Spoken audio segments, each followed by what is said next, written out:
আসসালামু আলাইকুম। আজকে আপনাদের সাথে শেয়ার করব ভিন্ন ধরনের একটা রেসিপি। এই রেসিপিটা অবশ্যই পুরোটা দেখবেন, দেখলে বুঝতে পারবেন কতটা লোভনীয় এবং মজাদার একটি রেসিপি। তো দেখার আগে আমার শুরুতেই একটা লাইক দিয়ে নেবেন, তারপরে আপনি পুরো ভিডিওটা দেখলে বুঝতে পারবেন কতটা লোভনীয়।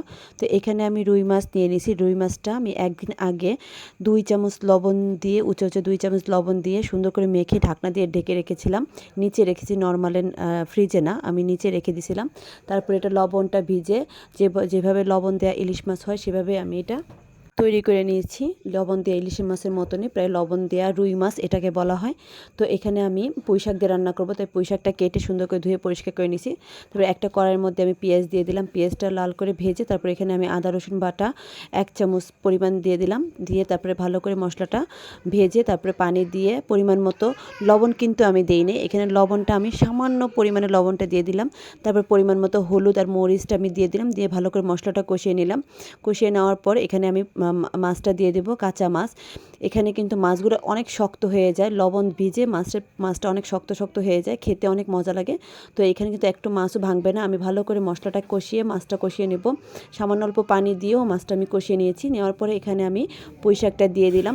পুঁই শাকটা দিয়ে ভালো করে নেড়ে চেড়ে এখানে আমি পরিমাণ মতো পানি দেব, বেশি একটা পানি দেব না, যেহেতু শাক আর মাছটা কাঁচা মাছ, তো সেই পরিমাণে পানি দেব। অল্প পরিমাণ পানি দিয়ে ভালো করে আমি নেড়ে চেড়ে এটা ঢাকনা দিয়ে ঢেকে সুন্দর করে সিদ্ধ করে নেব। মাছটা রান্না করার আগে আমি আধা ঘন্টা পানিতে ভিজিয়ে তারপর সুন্দর করে ধুয়ে নিয়েছিলাম। শাকটা প্রায় সিদ্ধ হয়ে গেছে। জিরার গুঁড়া দিয়ে দেব 1/2 চামচ পরিমাণে। জিরার গুঁড়া দিয়ে ভালো করে, এই যে পানিটা দেখা যাচ্ছে সেই পানিটা কিন্তু থাকবে না, ঝোলটা আমি শুকিয়ে নেব।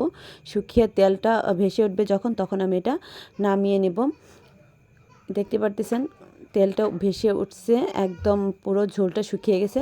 তখন এটা আমি নামিয়ে নিলাম, নামিয়ে গরম গরম পরিবেশন করবো। এটা কিন্তু বেশি একটা ঝোল খায় না, আর লবণটা কিন্তু যেহেতু মাছে লবণ দেওয়া থাকে, লবণ দেওয়া মাছ বলা হয়, সেহেতু লবণের করে প্রয়োজন পড়ে না। যদি প্রয়োজন হয় তাহলে হালকা পরিমাণ লবণ দিয়ে নেবেন। তা আজকে এই পর্যন্ত, ভালো থাকবেন, আল্লাহ হাফেজ।